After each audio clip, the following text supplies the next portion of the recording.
Muy buenas tardes. Le agradezco al Círculo de Estudios de Derecho Internacional de los Derechos Humanos, CEDID, por invitarme a presentar. Muchos de ustedes han visto la, la imagen que se ve aquí, ¿no es cierto? Esta imagen es la imagen de un problema muy importante que se observa en el desierto de Atacama, donde hay montañas, lagos de ropa usada, abandonada, botada, bueno, por distintos problemas que se producen en la venta y recepción de artículos de ropa y, bueno, por la falta de sentimiento de responsabilidad o sentido de responsabilidad de hacerse cargo de los desechos que se producen. Bueno, y esta es una realidad grave en Chile y que quizá explica el motivo por el cual fue la jueza Patricia Pérez Goldberg la que en la opinión consultiva sobre el cambio climático de la Corte Interamericana puso de relieve la responsabilidad que tenemos todos, no solamente el Estado, sino que también las personas individuales en la protección del medio ambiente. Ella, de algún modo, hace presente que no es posible que las personas traten de endosarle sus propias responsabilidades al Estado, pues se necesita la actuación de todos para resolver un problema de esta magnitud. Al, al resolver sobre esta, o al referirse a esta obligación de las personas, em, la jueza dijo que la adquisición de prendas de vestir constituye un ejemplo claro del impacto que las decisiones individuales pueden tener en la crisis climática. Y al hacerlo, ella no lo dijo solamente por un, eh, por una especie de necesidad racional que se observaría en el sistema interamericano, en todos los intervinientes en el sistema, en todos, perdón, los que están quizás bajo la jurisdicción de la Corte, sino que la jueza lo dijo basándose en una norma concreta, que es el eh, artículo 32 de la Convención Americana sobre Derechos y Deberes del Hombre. Eh, este artículo se llama Correlación entre derechos y deberes, entre deberes y derechos, y se encuentra en un capítulo que se refiere a los deberes de las personas, pero este es el único artículo referido al tema. Y este artículo es un artículo general sobre los deberes y nos dice que toda persona tiene deberes para con la familia, la comunidad y la humanidad. Los derechos de cada persona están limitados por los derechos de los demás, por la seguridad de todos y por las justas exigencias del bien común en una sociedad democrática. Entonces, esto fue muy importante para poner de relieve los deberes humanos que tenemos desde los deberes del día a día en la casa a deberes en cosas que pueden afectar a las personas o al medio ambiente, como lo que vimos en la imagen. Y la verdad es que a mí esta opinión de la jueza Pérez Goldberg me vino muy bien, porque actualmente tengo un Fondesit que estoy desarrollando hace más de un año sobre los deberes de las personas en los instrumentos internacionales de derechos humanos. De hecho, en la revista de la Universidad Austral, en la que estudiaron muchos de los organizadores de este congreso, se me va a publicar, si Dios quiere, en junio un artículo que ya fue aprobado sobre los derechos y deberes de las personas. Bueno, antes de hablar sobre lo que ocurre eh, en la, en el sistema interamericano de derechos humanos propiamente tal, quisiera hablar un poco de la situación de los deberes en general, en todo el ámbito internacional. Para comenzar, bueno, podemos hablar un poco sobre la consagración de los deberes eh, en el contexto americano en general. ¿Por qué? Porque la Declaración Americana sobre los Derechos y Deberes del Hombre, que fue el primer instrumento internacional que estableció un catálogo completo de derechos, eh, tiene un capítulo completo dedicado a los deberes. Es quizá el instrumento internacional más nutrido en materia de deberes de las personas. esta declaración no es vinculante por su naturaleza, pero varios autores consideran que por distintos motivos habría adquirido un valor vinculante. Otro instrumento muy importante es lo que ya decíamos, la la Convención Americana sobre Derechos Humanos, que es el, el instrumento, uno podría decir, principal del sistema interamericano, que es el tema, que es el ámbito en el que se encuentra, o sea, el tema del que vamos a hablar ahora, que son los derechos en el sistema interamericano y en particular lo que ha dicho la Corte sobre estos deberes.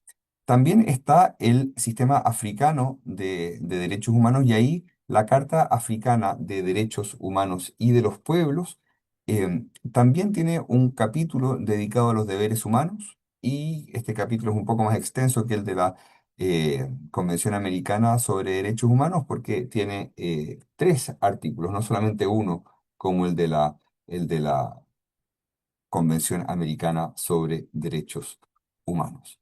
Luego, vemos que en el sistema universal, ya no solamente en el regional, también se encuentran consagraciones explícitas de deberes. Ujú. Por ejemplo, la Declaración Universal sobre Derechos Humanos dispone que toda persona tiene deberes respecto a la comunidad, puesto que solo en ella puede desarrollar libre y plenamente su personalidad. Hay otros instrumentos, como el Pacto Internacional de Derechos Civiles y Políticos, que nacieron como instrumentos vinculantes también, eh, contienen algunas normas sobre los deberes, quizá no tan fuertes como otros instrumentos, pero igual los contienen. Por ejemplo, el preámbulo del Pacto Internacional de Derechos Civiles y Políticos dice que el individuo, por tener deberes respecto de otros individuos y de la comunidad a la que pertenece, tiene la obligación de esforzarse por la consecución y la observancia de los derechos reconocidos en este pacto. Bueno, a pesar de que los instrumentos internacionales contienen referencias a los deberes, eh, hay muchos que miran con escepticismo o con recelo eh, los deberes humanos. ¿Por qué? Porque algunos consideran que podría ser o constituir una posición regresiva en relación con los derechos fundamentales o que implicaría expandir el poder estatal para limitar derechos humanos o que podría ser un instrumento peligroso en las manos de gobiernos autoritarios. Sin embargo, la sola existencia de derechos humanos implica deberes correlativos por parte no solo del Estado, sino que también eh, por parte de las personas, los demás individuos que se relacionan con los titulares de derechos humanos, porque ellos tienen que respetar los derechos humanos de los demás. Y así es que la doctrina, por ejemplo, ha avanzado bastante en esta idea del Drittwirkung, que es este efecto horizontal de los derechos humanos. También se ha afirmado que la referencia a los deberes humanos eh, es importante porque es muy útil para permitir la promoción de los derechos humanos. O sea, que pueden servir para llevar los derechos humanos de los demás a su completa realización, especialmente en el ámbito de los derechos económicos, sociales y culturales. Entonces, como vemos, por ejemplo, en crisis ambientales, no solamente hay que hacer referencia o hacer énfasis en el derecho humano a un ambiente limpio, sino que también en el deber de los estados, corporaciones e individuos de proteger el medio ambiente. Esto que afirmó la jueza Pérez Goldberg en su voto disidente, bueno, es algo que también se pudo leer en algún amicus curiae presentado ante la Corte Interamericana en relación con la opinión consultiva. Recuerdo haber leído uno de Jorge Calderón, un antiguo abogado de la Corte Interamericana, que hacía referencia a estos deberes de los individuos como un mecanismo para lograr el mayor goce de un medio ambiente sano.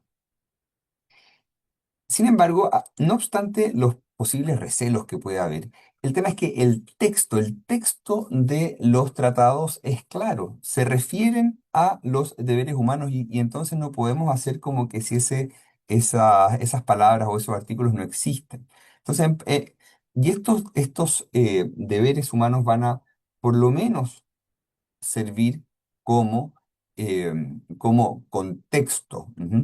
Em, Las palabras de tratado en principio no deben entenderse como palabras ociosas y se les debe dar alguna significación. Y esto podría decirse que es algo que se desprende del principio del principio interpretativo del efecto útil. Ujú. Incluso aunque se pensara que estas normas fueron solamente consagraciones de buenas intenciones, igualmente cumplirían estas palabras un rol interpretativo de las normas de derechos humanos porque formarían parte del contexto de las normas que establecen derechos y este contexto tiene un rol por lo menos interpretativo según lo que establece la Convención de Viena sobre el derecho de los tratados. Bueno, hay tres modos, uno podría decir, en que se pueden consagrar deberes humanos en instrumentos internacionales. En primer lugar, como se pueden consagrar en artículos autónomos dedicados exclusivamente a los deberes. Y aquí se van a recoger en forma explícita, ya sean deberes generales, como el artículo 32 de la Convención Americana sobre Derechos Humanos, que es el que leímos recién, o algunos deberes autónomos específicos, como el deber de pagar impuestos o el deber de votar, que se consagran en la Declaración Americana sobre Derechos y Deberes del Hombre. También se podría decir que se pueden consagrar en forma más o menos explícita en las mismas normas que consagran derechos. Por ejemplo, el artículo 19 de la Convención Americana sobre Derechos Humanos se refiere a los derechos del niño y ahí se dice que todo niño tiene derecho a las medidas de protección que su condición de menor requieren por parte de su familia, de la sociedad y del Estado. Aquí podemos ver que si bien no se dice todo, todos los padres de los niños tienen el deber de bla, bla, bla. En forma implícita está claro que los padres de los niños tienen deber de cuidados. Aquí hay una consagración implícita dentro del artículo sobre los derechos del niño de un deber de los padres. Ujú. Todavía falta una tercera forma, pero antes quisiera decir, bueno, ¿cuál es la diferencia entre estos dos modos de consagrar los deberes humanos? Bueno, la diferencia es que cuando se está hablando de deberes incluidos dentro de artículos que contienen derechos humanos, bueno, en principio, la función o el efecto de los deberes va a impactar solamente en el artículo concreto que consagra el derecho, en principio. Mientras que los deberes autónomos, si son generales, como el del artículo 32, en principio van a informar, eh, a irradiar sus efectos en todo el texto o en todo el texto del que estemos hablando, en toda la Convención Americana, por ejemplo. Em, bueno, también se pueden consagrar en forma implícita. Ujú.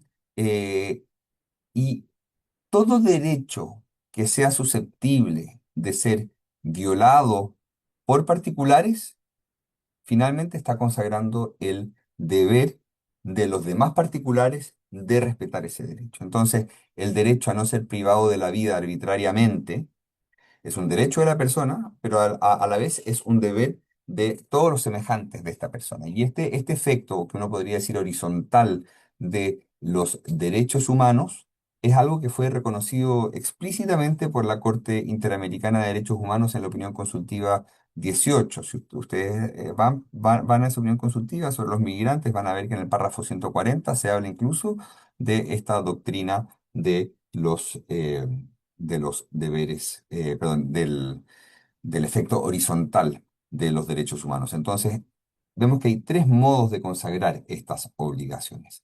Ahora, la pregunta es, bueno, ¿son obligaciones morales u obligaciones jurídicas? Aquí hay distintos modos de consagrar los deberes. Uno, en principio, tendría que pensar que si están los deberes establecidos en instrumentos internacionales vinculantes, bueno, la naturaleza de esas normas van a ser de normas jurídicas vinculantes, no solamente de una especie de obligación moral. Sin embargo, hay instrumentos donde se pueden consagrar de esa forma. De hecho, cuando uno lee los trabajos preparatorios de la Declaración Americana sobre Derechos y Deberes del Hombre, puede ver que los redactores de ese tratado quisieron hacer una diferencia explícita entre eh, los deberes vinculantes que estarían en el texto del tratado y los deberes no vinculantes o los deberes simplemente morales que buscaban enaltecer, y aquí como decían textualmente en los trabajos preparatorios, la posición idealista de América ante el espíritu y la cultura en esta hora de concupiscencia y de materialismo. Em, entonces, ellos dijeron, vamos a establecer deberes morales y luego deberes jurídicos. Y aquí cito nuevamente, ellos decían que en el texto iban a haber principios de carácter netamente jurídicos susceptibles de sanción por su violación. Eso a pesar de que toda la Declaración Americana nació como un instrumento no vinculante. Bueno, la pregunta ahora es, ¿en qué se materializan estas obligaciones? Aquí tenemos que tener en consideración que, en primer lugar, los instrumentos internacionales no obligan directamente a los individuos, em, salvo excepciones de, como el derecho penal internacional.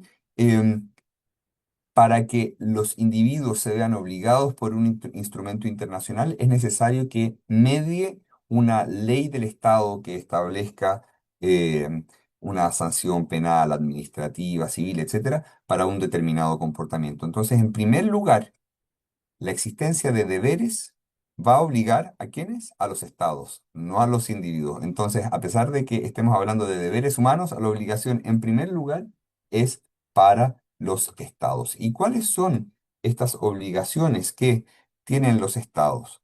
Bueno, eh, en primer lugar, eh, se establece una obligación para el Estado de consagrar responsabilidades por el incumplimiento. Ujú. Entonces, como finalmente para que una obligación sea efectiva, siempre es necesario que haya aparejada una sanción de un tipo u otro. Entonces, es necesario que los estados consagren esta obligación en una ley penal o en una ley civil, etcétera. Y si es que los estados no lo hacen, esto va a redundar en una violación, muchas veces puede redundar en una violación de derechos humanos. Y así ha ocurrido que cuando el Estado no ha sancionado, por ejemplo, a ciertas empresas por realizar determinados actos y eso redunda en una violación de derechos humanos, eso ha sido objeto de una sanción al Estado por su deber de garantizar. Entonces, ese va a ser la primera obligación. Y en segundo lugar, em, los deberes humanos van a tener efectos hermenéuticos. Los órganos encargados de hacer valer los derechos individuales, tanto a nivel nacional como internacional, deben tener los deberes en consideración al momento de interpretar los derechos humanos, al determinar si se ha violado o no un derecho humano.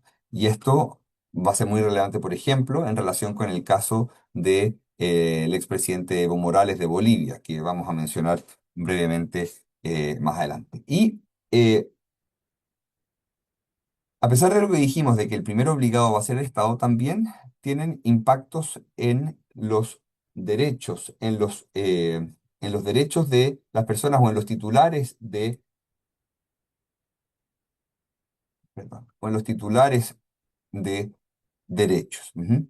Em, Entonces, como decíamos, los deberes humanos en principio no obligan directamente a las personas.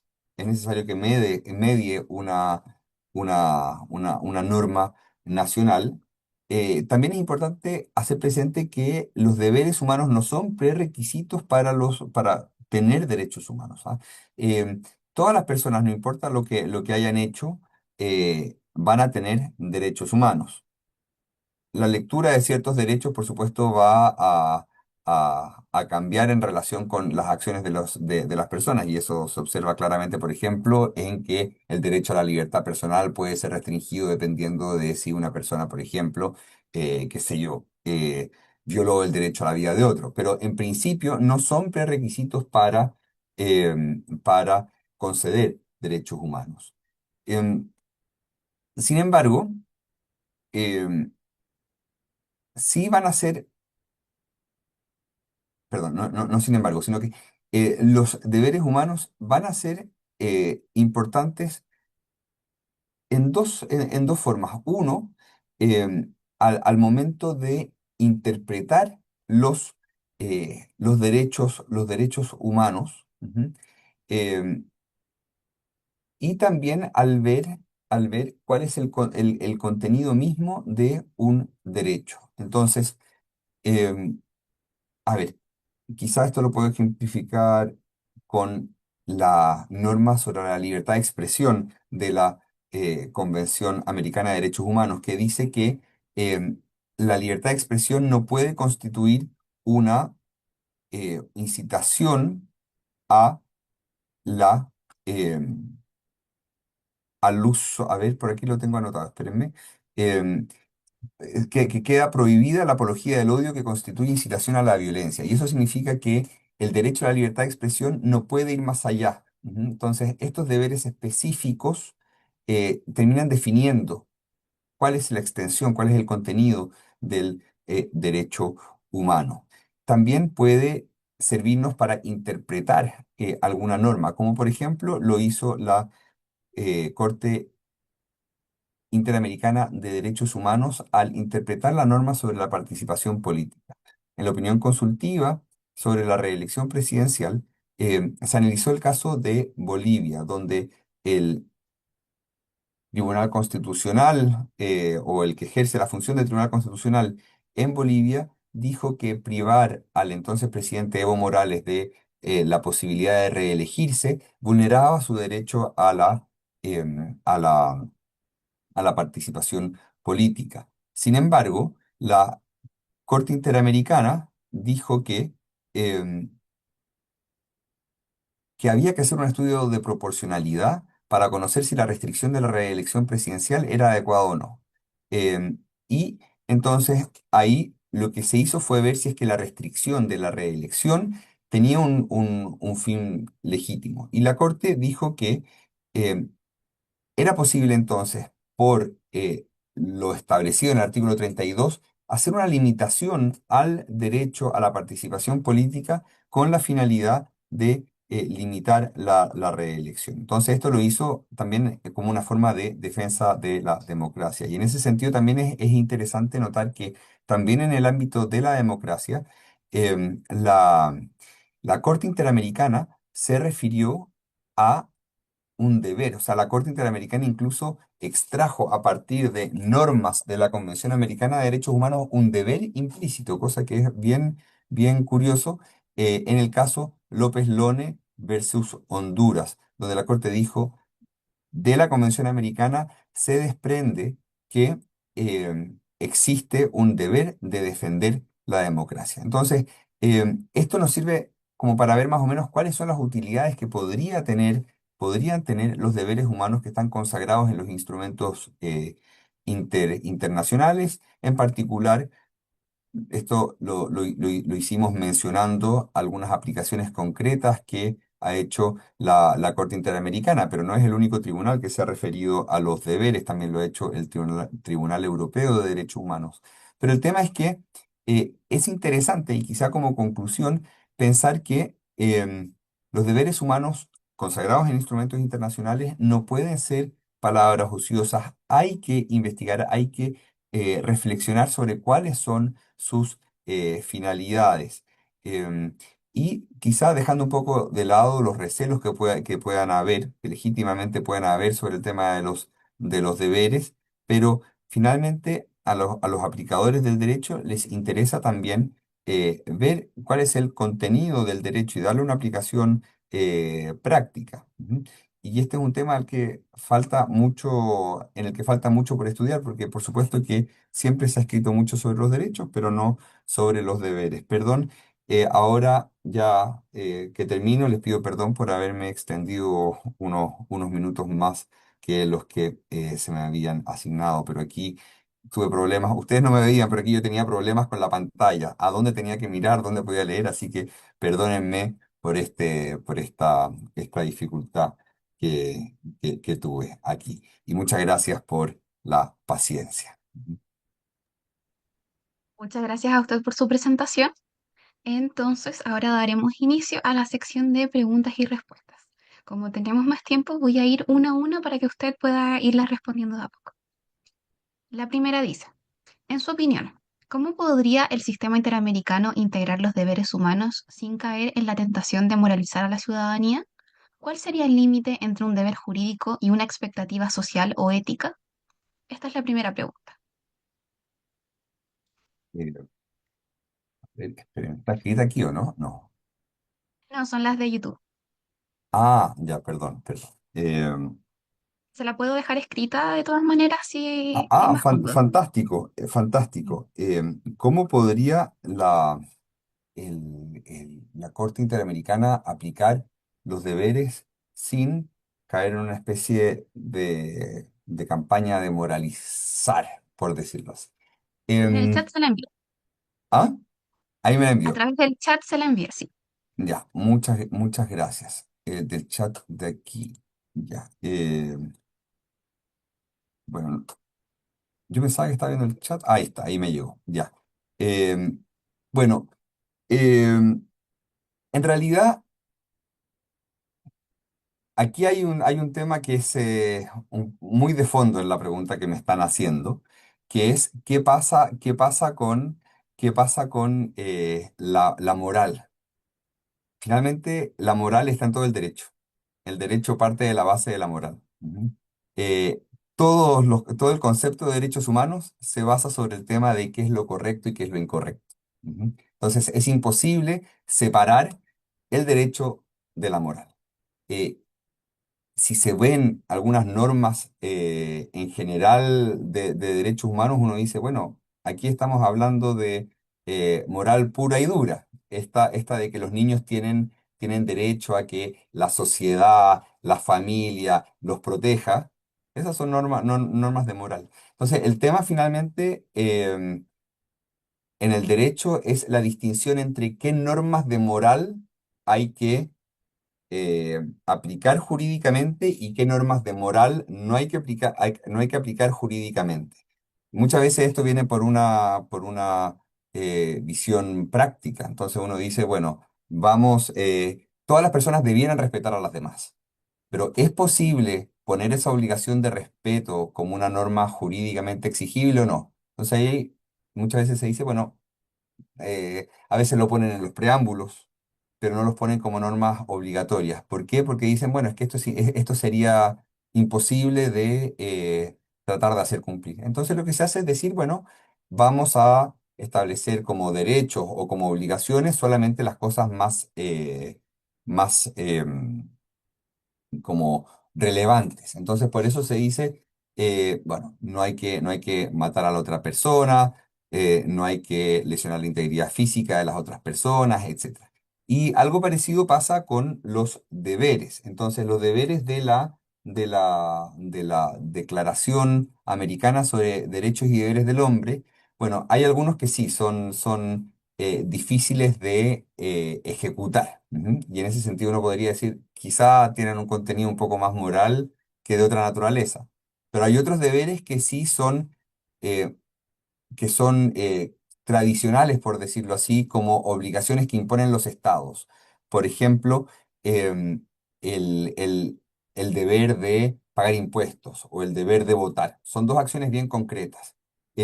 Yo aquí puedo estar un poco confundido si estoy hablando del sistema interamericano o el africano, pero si mal no recuerdo, es la Declaración Americana de Derechos y Deberes del Hombre que dice que los hijos tienen el deber de respetar a sus padres y está dentro de las obligaciones jurídicas. Entonces uno dice, bueno, como esa es una declaración y es una declaración que es prácticamente imposible de llevar a la práctica, van a ser los estados los que van a tratar de ver qué consecuencias jurídicas se le puede dar a este deber.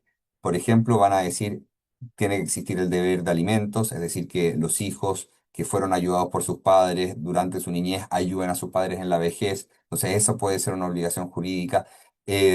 Puede haber otro tipo de obligaciones, pero ahí es el legislador el que tiene que ir de algún modo dándole carne a las obligaciones. Pero hay muy concretos de darles aplicación a ciertos derechos, a ciertos deberes. Por ejemplo, lo que vimos en el ejemplo em, de la prohibición de la reelección, o sea, cómo sirve esto para interpretar una norma y decir, a pesar de que la prohibición de la reelección no está establecida en el derecho a la participación política, sí es posible que los estados lo establezcan. ¿Por qué? Porque las personas tienen ciertos deberes y dentro de ciertos deberes podría estar también la defensa de la democracia o la posibilidad de entender que los derechos no son absolutos cuando hay algunos, no todos los derechos son absolutos cuando hay alguna obligación de relevancia social más importante. No sé si es que explico algo la pregunta, pero es que es una pregunta muy compleja, muy compleja. Así es. La siguiente pregunta, que también voy a enviar a su chat para que la pueda tener escrita, dice, Gracias. ¿existe un espacio para reinterpretar los deberes del artículo 32 a la luz de los desafíos contemporáneos? Por ejemplo, desinformación, discurso de odio, impactos ambientales, sin que ello derive en restricciones indirectas a la libertad de expresión u otros derechos. Eh, es que, es que todos eh,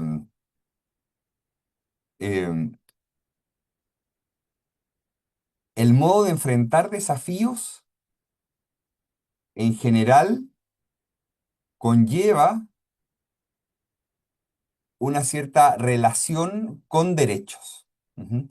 Entonces, em, veíamos el desafío que planteaba la jueza Pérez Goldberg de la ropa tirada en la mitad del desierto de Atacama, afectando ecosistemas, etcétera. Ahí, para ponerle coto a eso, es necesario, por ejemplo, hacer leyes que dispongan que los que producen o los que importan la ropa tengan que hacerse cargo de los residuos. Pero eso es algo que va a afectar el derecho a la propiedad privada, un derecho establecido expresamente en la Convención Americana, de los que importan la ropa. Entonces, es un desafío contemporáneo, pero su resolución va a conllevar una cierta restricción del derecho de propiedad. Ujú. Otro, la desinformación o los discursos de odio. Veámoslo quizá mejor con la desinformación, porque los discursos de odio tienen una cierta regulación específica y explícita en el derecho a la libertad de expresión. Em, la desinformación, eso en principio va a chocar un poco con la libertad de expresión. ¿Por qué? Porque em, el decir una verdad a medias o el darle un cierto énfasis a una realidad en desmedro de otra, ¿es una desinformación o no? Si el ente que regule esto considera que es una desinformación y que debe ser limitada, bueno, entonces va a decir, bueno, va a haber que limitar un poco la libertad de expresión. Entonces, finalmente es imposible una visión según la cual la maximización de las libertades de todo el mundo es posible sin que se caiga en exceso. Es imposible. Y esos excesos, si es que se quieren solucionar, excesos que usted llama desafíos contemporáneos, van a pasar de uno u otro modo en la restricción de ciertas libertades. Eso es inevitable. Entonces, el tema, y esto es algo que se produce ya haya o no haya referencia a los deberes humanos en concreto. O sea, ya el solo choque o aparente colisión entre derechos humanos ya es algo que va a conllevar necesariamente un ajuste entre derechos. Y el ajuste de derechos finalmente cabría dentro de lo que usted llama restricciones indirectas. Ujú. Entonces, los desafíos requieren que las personas nos posterguemos y digamos, ya, no voy a comprar esta ropa a pesar de que es muy barata. ¿Por qué? Porque es una ropa del single use, como le llaman, como de uso único.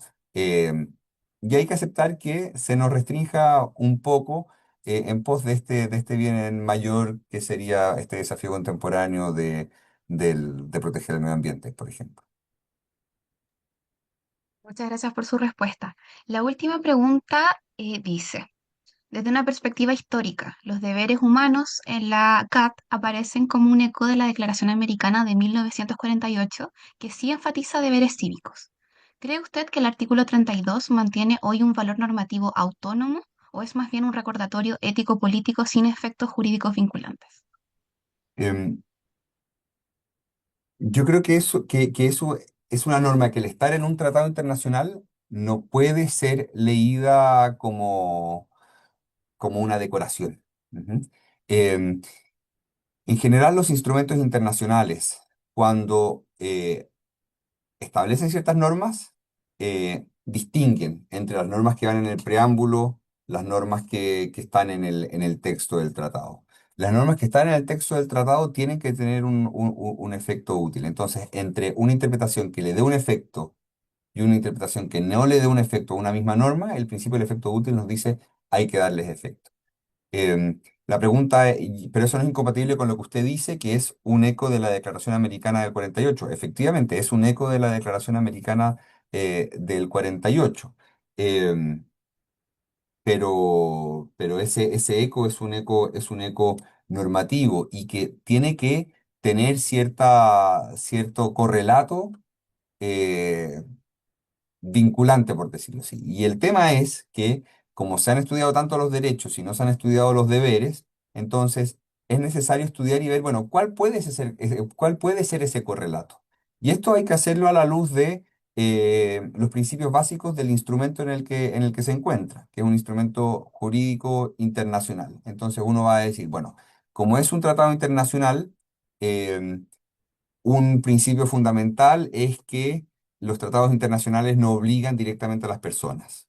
Entonces ahí uno puede llegar a la conclusión a la que llegué yo, que es que en principio no generan obligaciones directas a las personas, es necesario que el Estado medie con la aprobación de alguna norma. Eh, luego, uno puede decir, ¿es solo ese el efecto que pueden tener o también pueden tener un rol interpretativo? Bueno, pueden tener un rol interpretativo que es como lo ha usado, por ejemplo, la Corte en esta idea de la no reelección o la Corte Europea de Derechos Humanos, por ejemplo, que ha usado una norma sobre prohibición de abusos del derecho, que es una norma que yo consideraría que crea derechos, deberes en forma autónoma, como un mecanismo para prohibir ciertas expresiones que nieguen el holocausto, por ejemplo. O sea, hay que ver cuál es el rol que se les da siguiendo los principios del el derecho internacional que es en el que se enmarcan.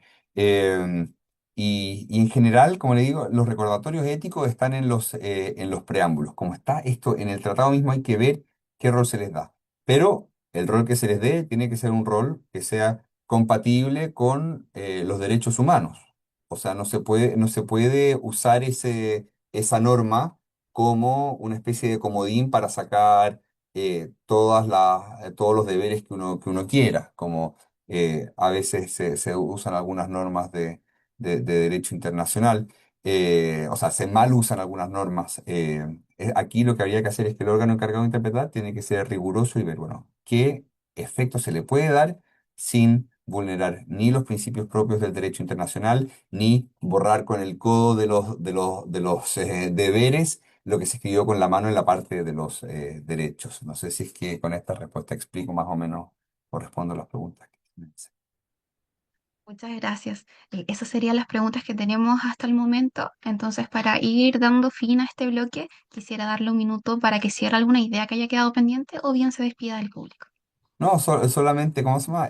Darles muchas gracias por estar aquí. Es un honor que la gente dedique tiempo a escucharlo uno y especialmente viendo que son tantos los participantes en este congreso. Y les pido perdón también por los problemas técnicos que hubo al comienzo, pero uno está acostumbrado a las presentaciones en vivo. Pero muchas gracias nuevamente. Nuevamente, muchas gracias a usted por acompañarnos en esta séptima versión de las Jornadas Australes de Derecho Internacional de los Derechos Humanos.